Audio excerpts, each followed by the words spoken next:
భద్రాద్రి కొత్తగూడెం జిల్లా వ్యాప్తంగా గత 3 రోజులుగా ఇంధన సంక్షోభం తీవ్ర రూపం దాల్చింది. జిల్లాలోని మెజార్టీ పెట్రోల్ బంకుల వద్ద నో స్టాక్ బోర్డులు దర్శనమిస్తుండటంతో వాహనదారులు తీవ్ర ఇబ్బందులు పడుతున్నారు. స్టాకున్న 1-2 బంకుల వద్ద జనం భారీగా పోటెత్తడంతో అక్కడ యుద్ధ వాతావరణం నెలకొంది. కొత్తగూడెం జిల్లా కేంద్రంలో పెట్రోల్, డీజిల్ కోసం కిలోమీటర్ల మేర ఆటోలు, కార్లు క్యూ కట్టాయి.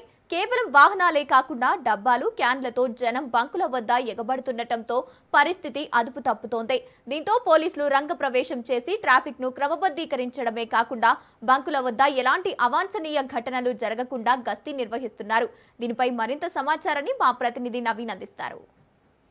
ఉమ్మడి తెలుగు రాష్ట్రాల్లో ఇటు డీజిల్ మరియు పెట్రోల్ కొరతతో అయితే వాహనదారులు అదేవిధంగా అనేక మంది కూడా ఇబ్బందులు అయితే ఎదుర్కొంటున్న పరిస్థితి కూడా ఉంది.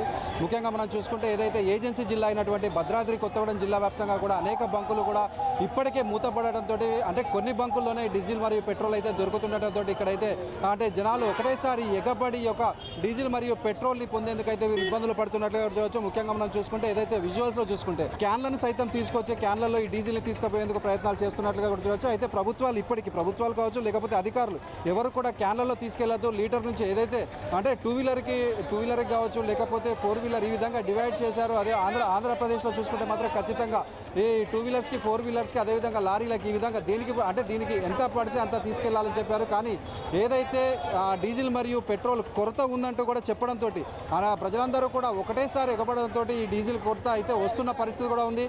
అయితే దీంతో ముఖ్యంగా మనం చూసుకుంటే ఏదైతే అనేక మంది కూడా అంటే ఇప్పుడు లేని కొరత సృష్టిస్తున్నారు. ఏదైతే కావాల్సిన దానికంటే ఎక్కువ ఈ యొక్క డీజిల్ కోసం అయితే జనాలు ఎగబడడంతో ఈ సమస్య వచ్చినట్లుగా చూడవచ్చు. ముఖ్యంగా మనం చూసుకుంటే ఈ విజువల్స్లో చూసుకుంటే అనేక మంది కూడా క్యాన్లు పట్టుకొని ఈ క్యాన్లలో నింపుకునేందుకే ప్రయత్నం చేస్తున్నట్లుగా కూడా చూడవచ్చు. ఈ క్యాన్ల ద్వారానే ఈ యొక్క డీజిల్ తీసుకెళ్లడం వల్లనే ఇటువంటి షార్టేజ్ వస్తుంది. అదేవిధంగా అవసరానికి మించి వినియోగదారులు దీనిని ఏదైతే డీజిల్ని పొందేందుకు ప్రయత్నాలు చేస్తుండటంతో ఈ యొక్క అంటే కొరత సృష్టిస్తున్నట్టుగా దీనికి సంబంధించి ఏదైతే ఆయిల్ కంపెనీలు కూడా కృత్రిమ కొరత సృష్టిస్తున్నట్టుగా చూడవచ్చు. ఏదైతే పెట్రోల్ బంక్ యజమానులు అంటే ఇండెంట్ కట్టి దానికి డబ్బులు కూడా ముందస్తుగా చెల్లించిన తర్వాత కూడా దీనికి సంబంధించినట్టు వాటి కూడా ఈ యొక్క డీజిల్ మరియు పెట్రోల్ పంపించడం లేదు.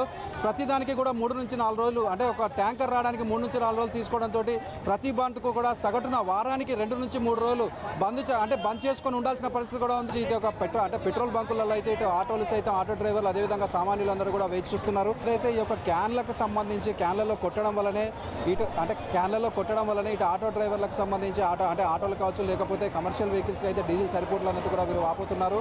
అయితే ముఖ్యంగా మనం చూసుకుంటే అంటే ఇటు జిల్లా వ్యాప్తంగా ఉన్నటువంటి అనేకమైనటువంటి బంకులలో కూడా ఈ యొక్క పరిస్థితి ఉండడంతో అంటే కొన్ని